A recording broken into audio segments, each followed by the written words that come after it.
Pai querido, obrigado pela tua igreja, obrigado porque o Senhor tem nos ajudado dia após dia, tem nos guiado, tem nos fortalecido. Obrigado, meu Pai, porque o Senhor tem nos incentivado a buscar a tua palavra, a estudar o teu evangelho.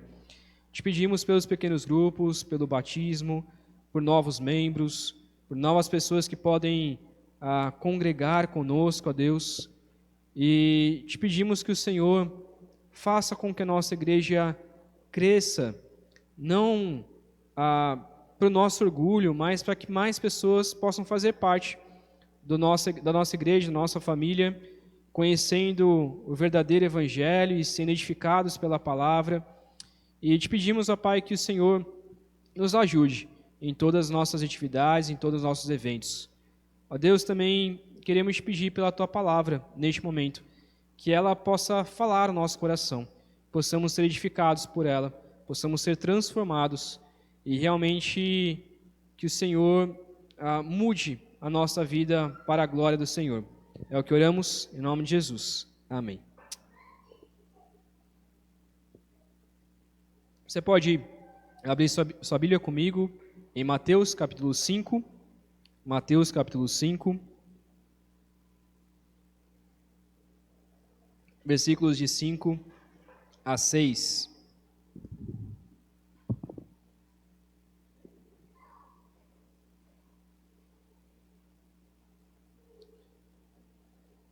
Mateus 5. Ok? Todos acharam? Mateus capítulo 5, versículo de 5 ao versículo 6. Diz assim a palavra do Senhor: Bem-aventurados os mansos, porque herdarão a terra. Bem-aventurados os que têm fome e sede de justiça, porque serão saciados. Amém? Nós começamos essa série do Sermão do Monte. Na verdade, nós já começamos a pregar Mateus desde o ano passado e demos uma pausa, fomos para Gênesis e agora voltamos em Mateus capítulo 5. Semana passada, o Kelson pregou do 1 ao 4, colocando ali as primeiras duas bem-aventuranças, são 8. Jesus está aqui no monte ensinando uma multidão de pessoas. A gente não sabe direito qual é este monte que Jesus está. Ele está ensinando literalmente de Mateus capítulo 5 a 7, que nós chamamos do Sermão do Monte. Na verdade, nós também poderíamos chamar do Sermão do Reino, o Sermão do Reino de Deus. Porque Jesus está literalmente falando como é o reino de Deus e como os súditos do reino de Deus, aqueles que servem o reino de Deus, como eles devem agir, qual é a forma que eles são e como eles agem. Jesus começa então o seu discurso explicando quem são os verdadeiros bem-aventurados. Essa palavrinha não é muito comum para a gente no português, né?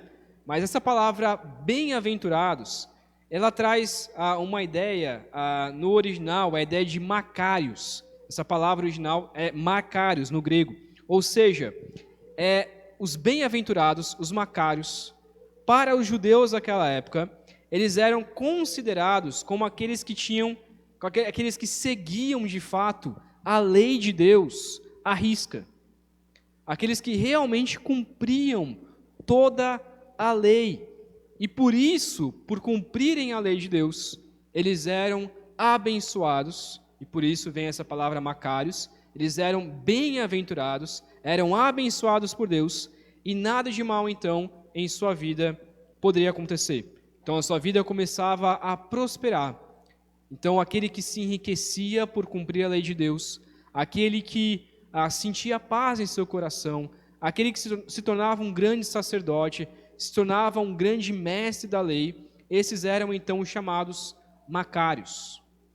Eles baseavam essa ideia, essa filosofia de acordo com Deuteronômio 28, onde nós encontramos literalmente ali bênçãos e maldições que Deus traz. Aquele que cumpre a lei de Deus será abençoado. Aquele que não cumpre a lei de Deus será amaldiçoado. Então essa ideia de bem-aventurado, ele traz de acordo com este pensamento dos judeus. Então, se eu cumpro a lei de Deus, eu sou bem-aventurado. Nos tempos atuais, a gente poderia dizer que bem-aventurado é aquele talvez, pelo menos na juventude ali, é aquele que posta a sua foto no Instagram junto com a sua esposa, ou então sozinho, no Bahamas, ou então nas Ilhas Maldivas. Talvez seja esse o bem-aventurado. E às vezes dá até raiva de entrar no Instagram, porque parece que todo mundo lá é feliz, né? Todo mundo, ninguém passa mal, todo mundo é feliz.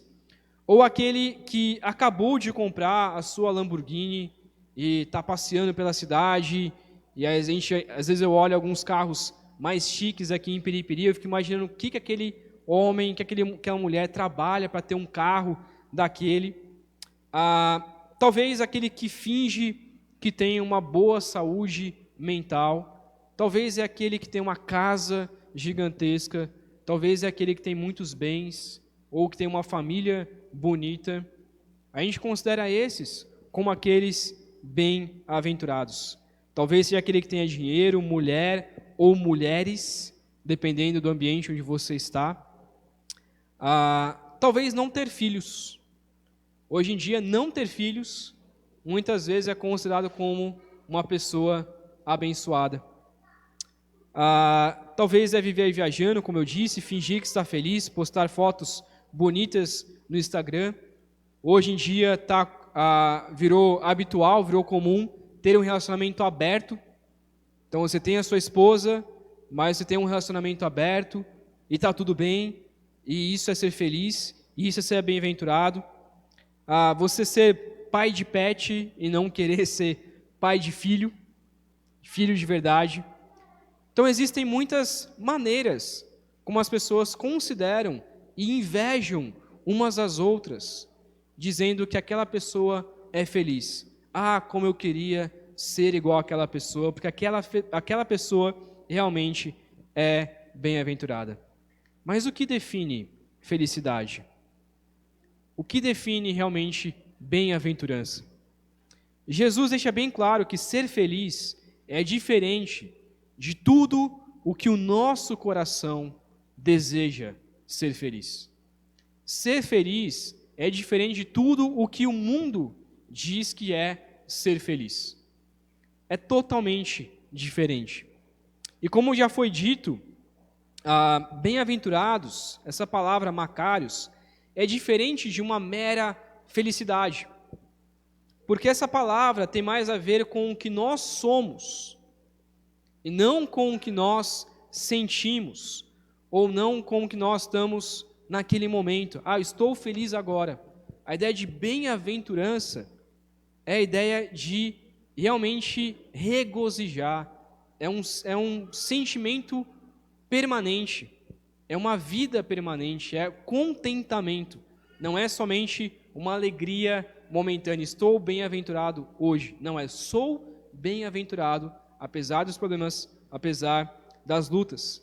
E como foi dito, essas 8 bem-aventuranças não são simplesmente um alvo do cristão. Eu tenho que alcançar essas bem-aventuranças. Não é simplesmente um alvo, eu tenho que ser isso. Também é. Mas é também, principalmente, é uma característica, são características de todo o cristão. Então, como vimos na semana passada, o cristão, ele é bem-aventurado porque ele é pobre em espírito. Segundo, ele é bem-aventurado porque ele chora. Então, bem-aventurados são os que choram. São características dos cristãos. Não são simplesmente um alvo do cristão. É também, mas não é somente isso. E como eu falei, que essa ideia de que Jesus está pregando sobre o reino, ele está colocando essa ideia de bem-aventurados como aqueles que fazem parte deste reino. Então, se você faz parte do reino de Deus, você tem essas características. Se você não faz parte do reino de Deus, não faz sentido ter essas características. Como também foi dito, que é bem parecido com Gálatas 5, 22 e 23, com os frutos do Espírito.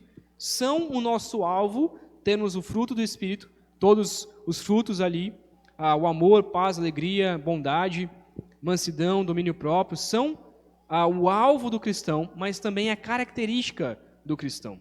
Porque ele recebe o Espírito Santo em sua vida, e o Espírito Santo gera esses frutos no cristão.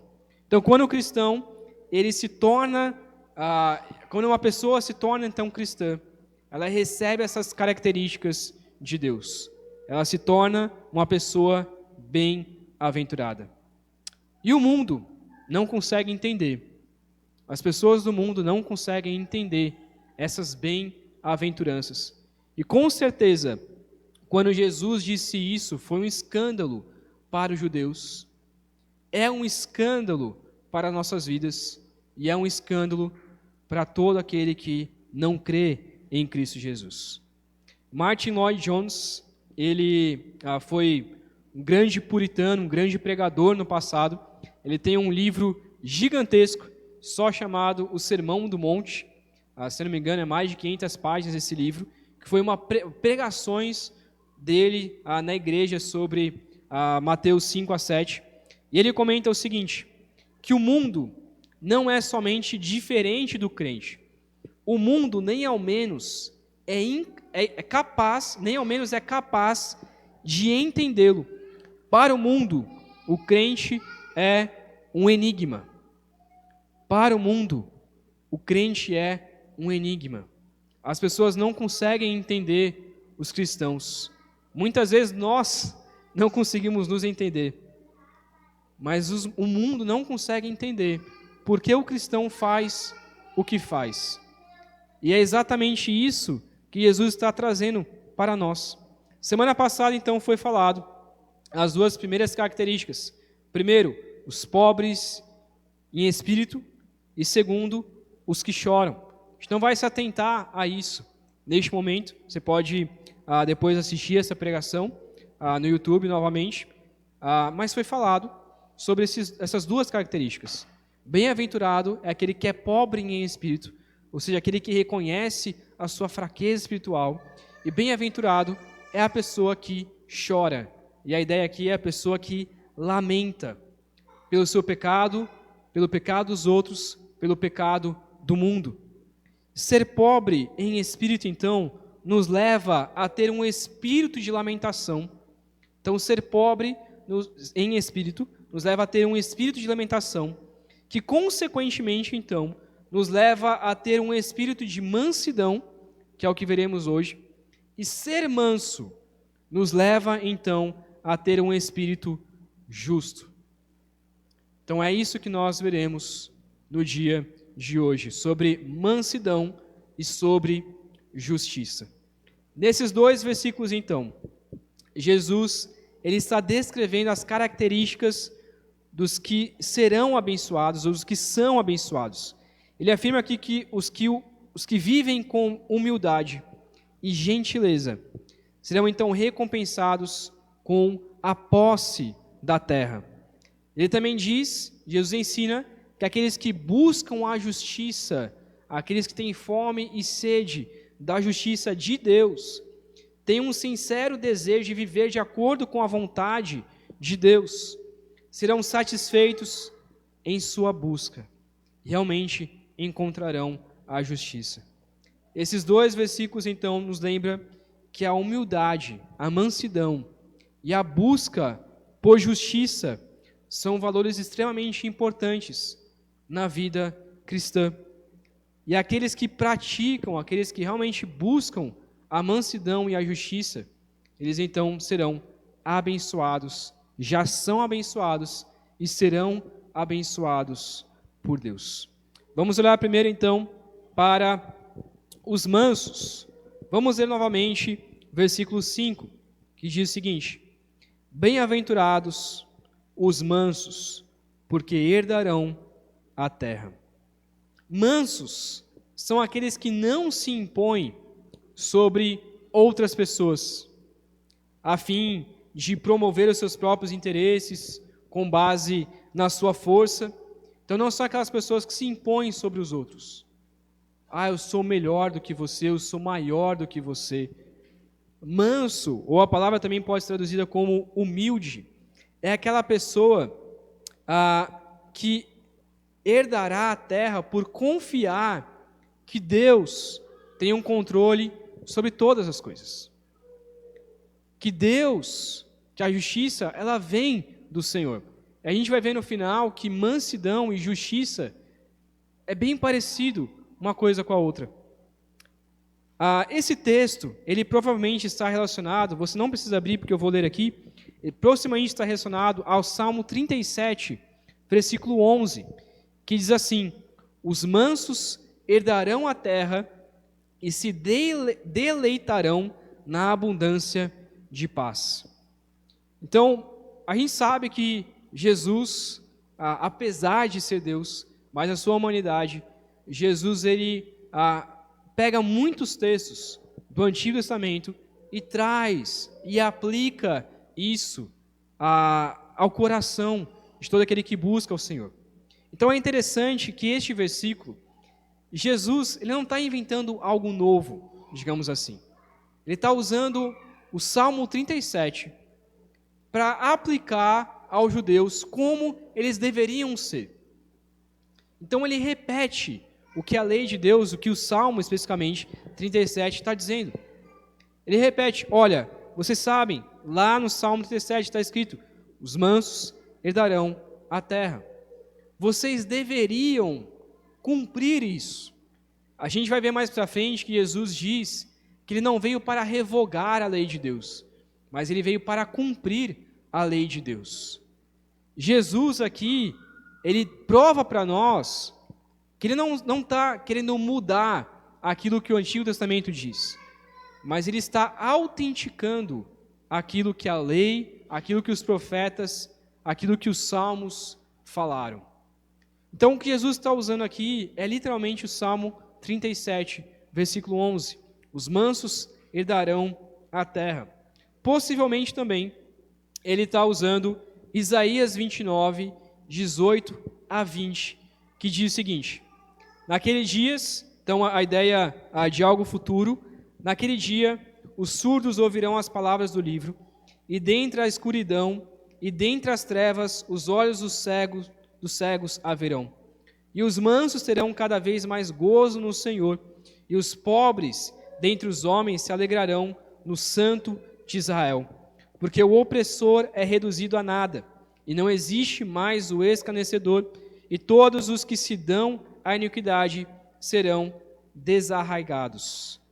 A ideia aqui, então, é mostrar que os mansos, aquelas pessoas que são calmas, aquelas pessoas que não rebatem uma outra, mas dão a cara a tapa, como a gente diz, esses serão recompensados pelo Senhor.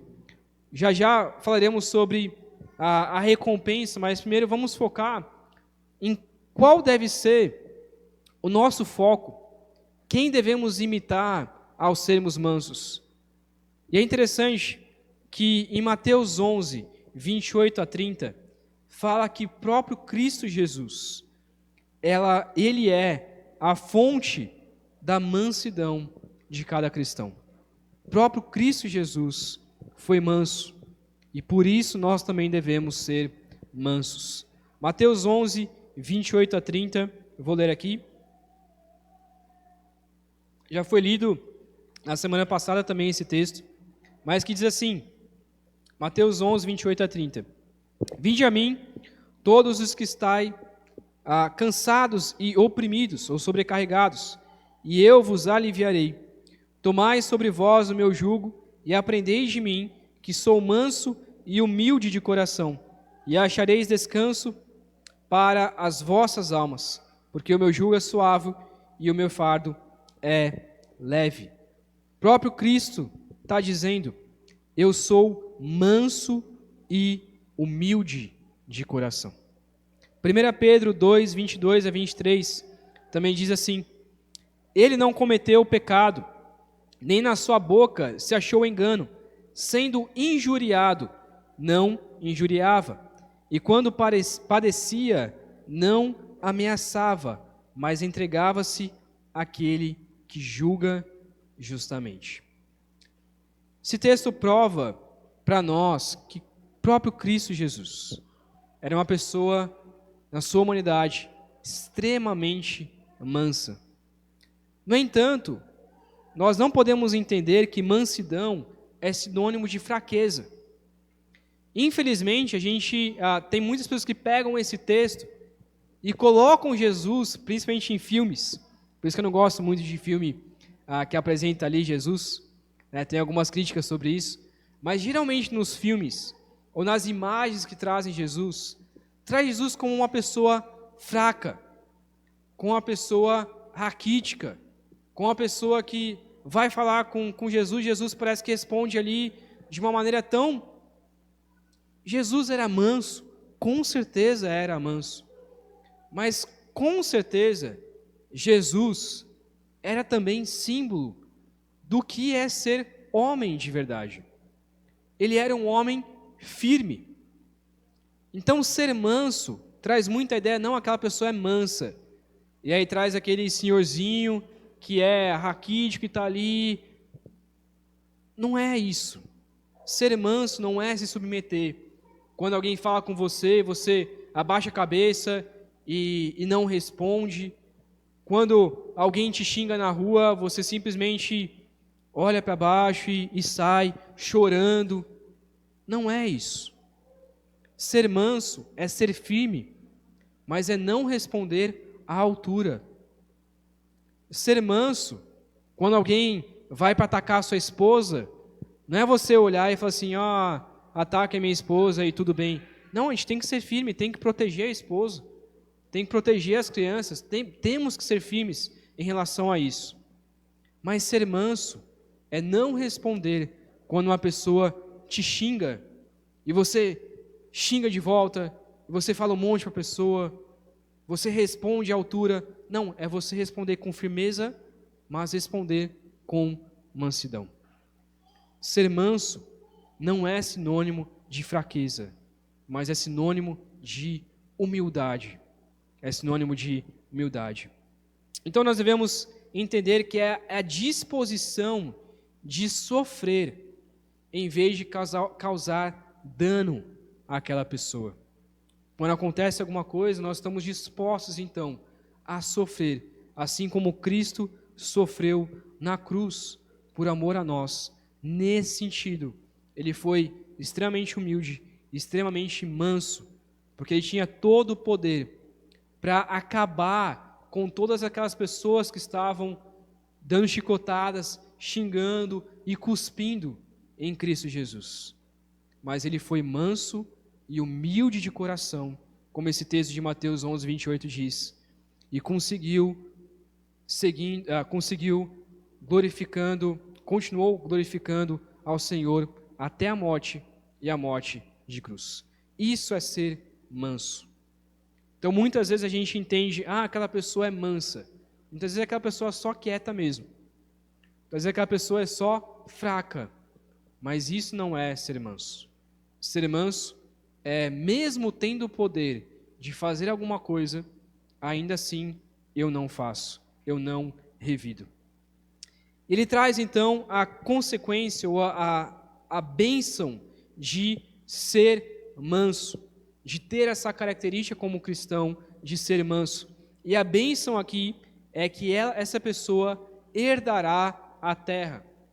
Então, fazendo alusão ali ao Salmo 37, 11, mas também possivelmente está relacionado à própria promessa feita a Abraão, lá em Gênesis 12, de 1 a 3, como a gente já viu aqui, de que foi prometido que ele herdaria a terra.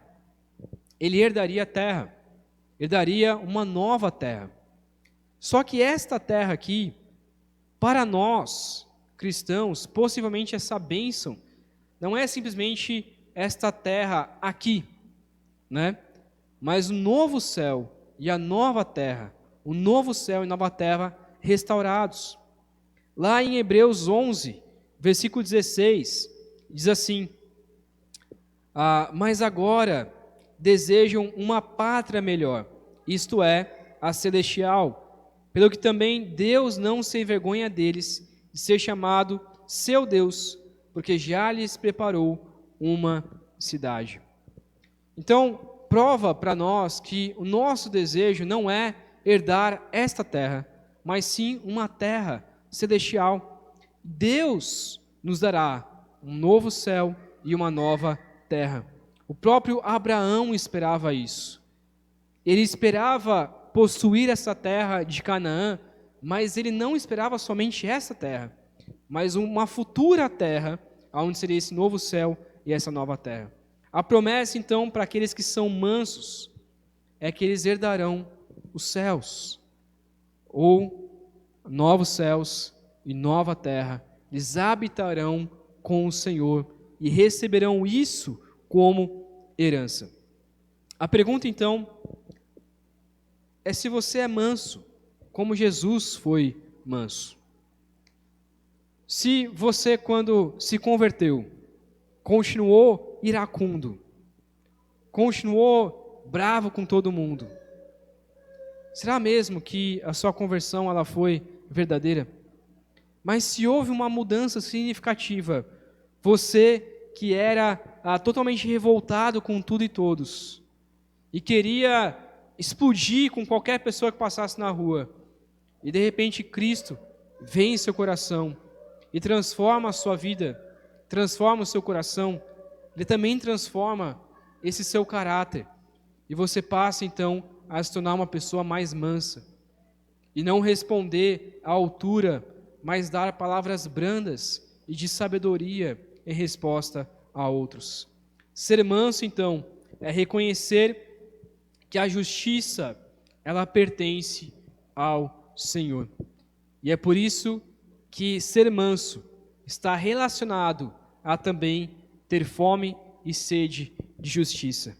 Romanos 12, versículo 19, diz: não vos vingueis a vós mesmos, amados, mas dai lugar à ira de Deus, porque está escrito: minha é a vingança, eu retribuirei, diz o Senhor. E é por isso que ser bem-aventurado, versículo 6, diz então: bem-aventurados os que têm fome e sede de justiça, porque serão saciados. Ser justo, bem-aventurado é aquele que tem fome e sede de justiça. São aqueles que reconhecem que Deus, somente Deus, é a fonte suprema de justiça. De tal forma que eles anseiam que o caráter justo de Deus fique evidente na sua vida e também fique evidente na vida de outras pessoas. A ideia de ter fome e sede de justiça é porque ele sabe que muitas vezes a justiça não virá pelas suas próprias mãos, mas que a verdadeira justiça, ela vem por meio de Deus. Isaías 55, 1, diz assim: ó vós, todos os que têm sede, vinde às águas, e os que não tendes dinheiro, vinde, comprai e comei. Sim, vinde e comprai, sem dinheiro e sem preço, vinho e leite. A ideia desse texto aqui, de Isaías 51, ele traz a ideia de que no céu nós conseguiremos comprar aqui, entre aspas, as bênçãos de Deus, que aqui é descritas como vinho e leite. Então você que tem fome e sede de justiça, um dia você será saciado. No céu, ele faz essa alusão ao céu, aqui em Isaías, no céu você receberá, você poderá comprar a justiça de Deus. Isaías 66, de 1 a 2, diz também o seguinte: assim diz o Senhor, o céu é o meu trono, e a terra o escabelo dos meus pés. Que casa me edificareis vós? E que lugar seria o do meu descanso? A minha mão fez todas essas coisas, e assim todas elas vieram a existir, diz o Senhor. Mas eis para quem olharei, para o humilde e contrito de espírito, quem treme da minha palavra. Esse texto deixa bem claro que o Senhor é dono do céu, o Senhor é dono do trono, o Senhor é o justo. Mas o Senhor não deixa aquele que não tem a justiça hoje em dia, não deixa ele necessitado, mas ele olha para os oprimidos, ele ora para o humilde e contrito de seu coração. Justo, então, aquele que tem fome e sede de justiça, é aquele que não busca a sua própria justiça. Não somente a sua própria justiça ao mundo, mas a si mesmo também. Porque Isaías 64, versículo 6, diz que todos nós somos como o imundo, e todas as nossas justiças são como o trapo da imundície. E todos nós murchamos como a folha, e as nossas iniquidades, como o vento, nos arrebatam. Nós vivemos em um mundo totalmente injusto. E cada dia mais que vai passando, às vezes não tenho nem vontade de ler notícias. Porque a cada dia mais que vai passando, a gente começa a perguntar aonde este mundo vai acabar. Aonde esse mundo vai acabar? Não vou citar aqui, mas o que estão fazendo com os missionários hoje no Brasil, no povo Yanomami, tentando tirar missionários de lá porque estão pregando o evangelho.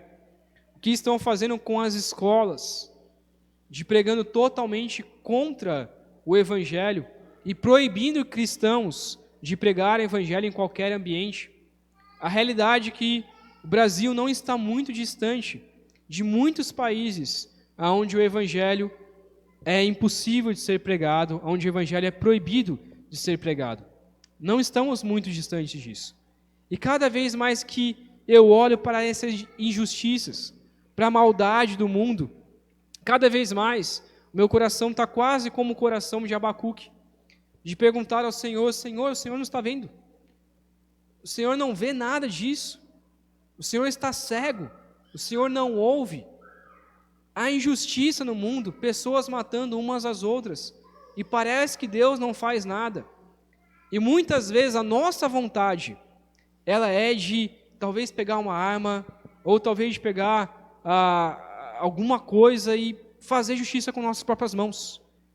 Ir no Senado e fazer o que quiser lá, ir até Brasília e fazer passeatas violentas. A gente não está falando aqui de passeatas pacíficas de fato, mas manifestações violentas. A nossa vontade, seja o que nós acreditamos de política ou não, mas a nossa vontade muitas vezes é de fazer a justiça com as nossas próprias mãos.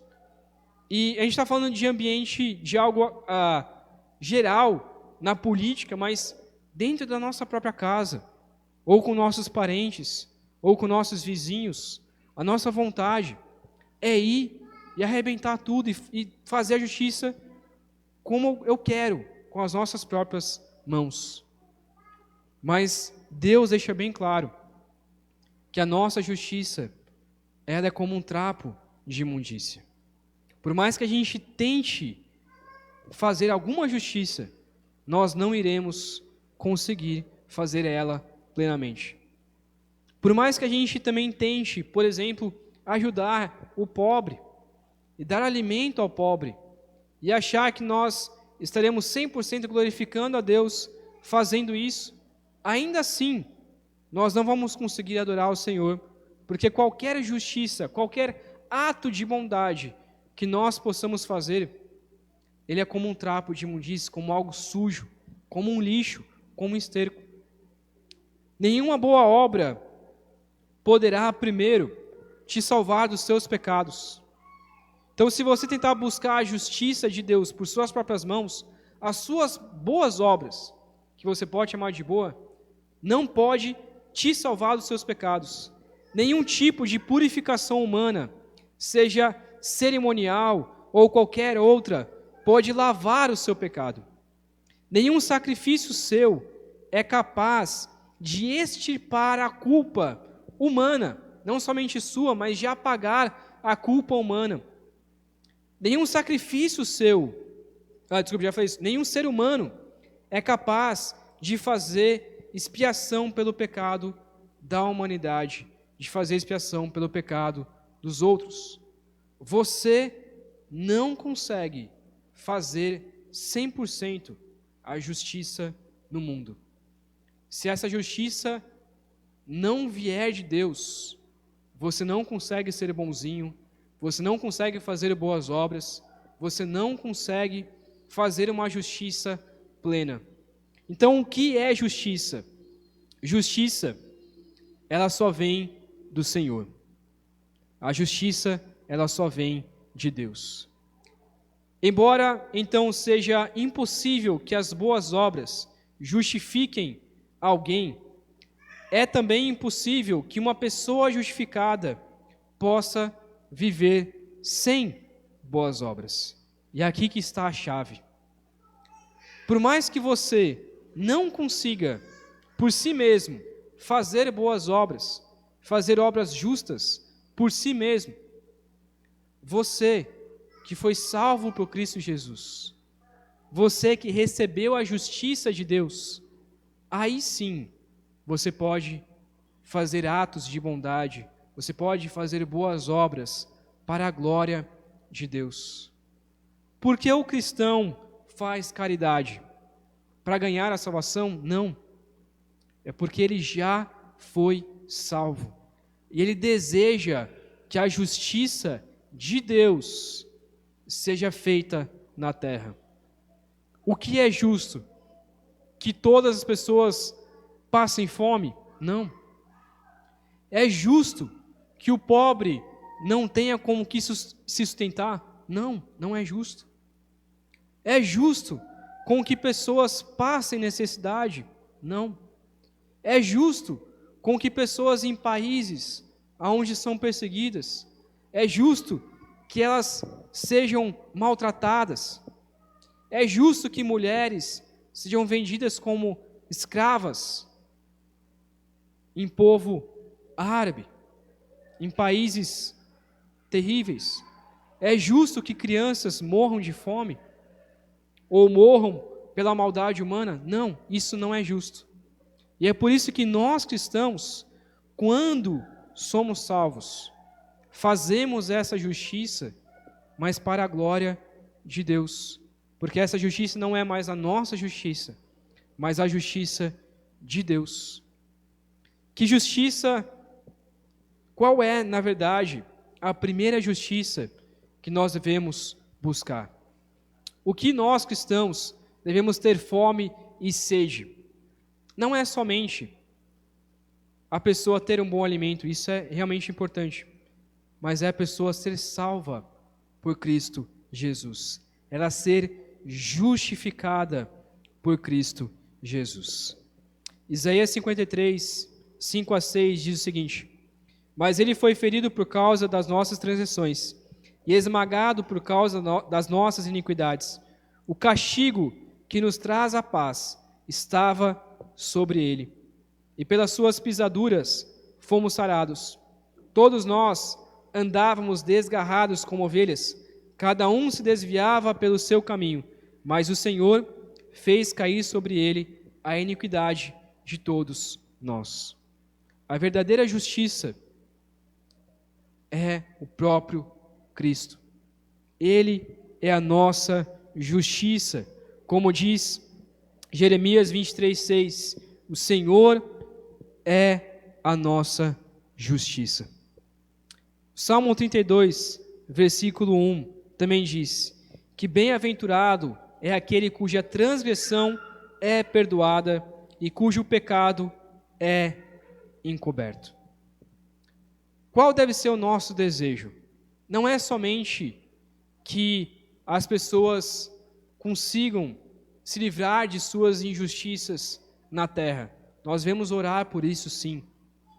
como eu disse aqui sobre mulheres que muitas vezes são vendidas como escravas.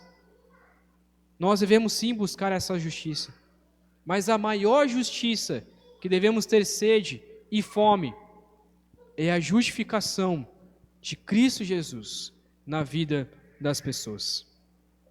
Como está então a fome e a sua sede da justiça de Deus, não a nossa justiça, mas a justiça de Deus na vida de outras pessoas? Os que buscam a justiça de Deus, eles pregam o Evangelho a outras pessoas. Não somente dão alimento, mas dão alimento espiritual. Mas realmente falam de como elas podem se livrar da maldade humana, como eles podem se livrar da consequência do pecado, e é somente através de Cristo Jesus. Infelizmente, no Brasil e, na verdade, na América Latina, surgiu uma teologia chamada Teologia da Missão Integral. E essa teologia, eu posso dizer que ela já foi boa no seu início. A ideia dessa teologia é dizer, a frase-chave é o Evangelho todo para o homem todo. E a ideia da Teologia da Missão Integral é literalmente isso. Quando eu vou pregar o Evangelho para alguma pessoa, eu não posso simplesmente, como diz Tiago, falar de Deus e aquela pessoa passando fome e dizer, Deus te abençoe, e ir embora. Eu tenho que falar sobre o amor de Deus e mostrar isso na prática. E mostrar o verdadeiro amor de Deus na prática. Tirando aquela pessoa da miséria, tirando aquela pessoa de uma escravidão. Isso se torna então justiça social, e a justiça social de fato é importante para o cristão. No entanto, infelizmente, a TMI, Teologia da Missão Integral, ela foi indo por outros caminhos, ao ponto de esquecer o verdadeiro evangelho e se importar somente pela justiça social, ao ponto de dizer que pregar o evangelho é fazer justiça. E quando a gente olha para a Escritura, a gente vê que não é isso. Que fazer justiça faz parte, mas não é somente isso. Eu dar um pão para uma pessoa necessitada não é pregar o Evangelho. Eu preciso pregar a Cristo. Então, dos dois estão errados, os dois extremos estão errados. O primeiro extremo, aquele que prega o Evangelho, mas não ajuda aquele que entregou a sua vida a Cristo, está errado. E aquele que simplesmente entrega o pão, ajuda aquela pessoa, mas não prega o Evangelho com a sua boca, de dizer, você precisa se arrepender dos seus pecados, você precisa ser salvo, também está errado. Mas a justiça de Deus, a justiça divina, ela é pregar o Evangelho àquela pessoa, para que aquela pessoa se torne então justa e ajudá-la em suas necessidades. Essa é a justiça de Deus. É isso o que Deus quer. Deus não quer somente que pobres sejam saciados. Deus quer que os pobres sejam saciados pela justiça de Deus, que os pobres realmente entreguem as suas vidas ao Senhor. E não somente os pobres, mas todas as pessoas, os ricos, qualquer pessoa. A justiça de Deus verdadeira é que o ímpio se torne justo. É o que Deus mais quer, é que o ímpio se torne justo. Você realmente quer a justiça divina? Você realmente quer que pessoas sejam salvas? Você ora pelos políticos que você mais odeia, para que eles sejam salvos e se tornem justos? Você deseja isso? Você deseja que aquela pessoa que você talvez mais odeia, que você gostaria que Deus enviasse, sendo bem sincero aqui, um raio na cabeça dela, ou que ela queimasse no fogo? Você ora para que ela se arrependa dos seus pecados e realmente creia em Cristo Jesus. A verdadeira justiça é a salvação em Cristo Jesus.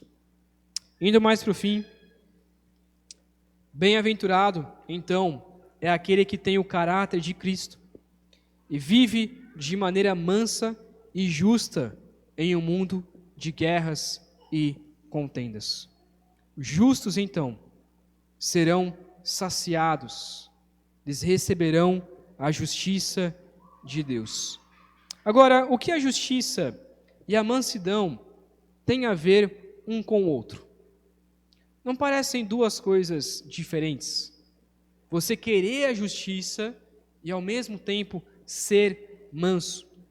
Será que eu consigo buscar a justiça de Deus, mas ser humilde ao mesmo tempo? Na verdade, você só conseguirá ser manso se você for justo. E você só conseguirá ser justo se você for verdadeiramente manso. Se você quiser a justiça de Deus, mas implantar essa justiça com raiva aos outros, essa justiça ela não foi plena. Se você pregar o evangelho, olhando nesse sentido, com raiva da pessoa, você não está aplicando a justiça de Deus àquela pessoa. Por isso, ser manso e ser justo andam em paralelo. É a mesma coisa. Você querer a justiça de Deus, mesmo em choro, mesmo lamentando, mas é você saber que apenas Deus pode aplicar a justiça e que a verdadeira justiça não vem por nossas mãos, mas vem pela mão do Senhor. Você só conseguirá então aplicar a justiça de Deus se você for manso e humilde de coração, como Jesus Cristo foi. Salmo 116, versículo 5, para encerrar, diz assim, Salmo 116, versículo 5. Compassivo e justo é o Senhor, o nosso Deus é misericordioso. O próprio Deus é compassivo e justo. A justiça de Deus não é aplicada sobre uma ira injusta. Pelo contrário, a justiça de Deus é aplicada com mansidão. Mesmo Deus sendo irado contra o pecado, ainda assim, Ele continua sendo manso. Firme, não fraco, mas manso. Compassivo e justo é o Senhor. O nosso Deus é misericordioso. Que possamos imitar ao Senhor, que possamos imitar a Cristo, sermos bem-aventurados por Deus, porque Deus é assim, então também seremos dessa maneira. Vamos orar. Pai querido, te pedimos que o Senhor nos ensine a amar a justiça do Senhor, querer o bem da humanidade e também o bem do próximo, querer que a sua justiça reine assim na terra como é no céu. Nos ajude a querer a justiça de maneira mansa, a não revidar, mas virar a outra face. Que sejamos como Cristo, que nos justificou através da sua morte. Que possamos também morrer em prol da justiça de Deus, em prol do Evangelho. É o que oramos, em nome de Cristo.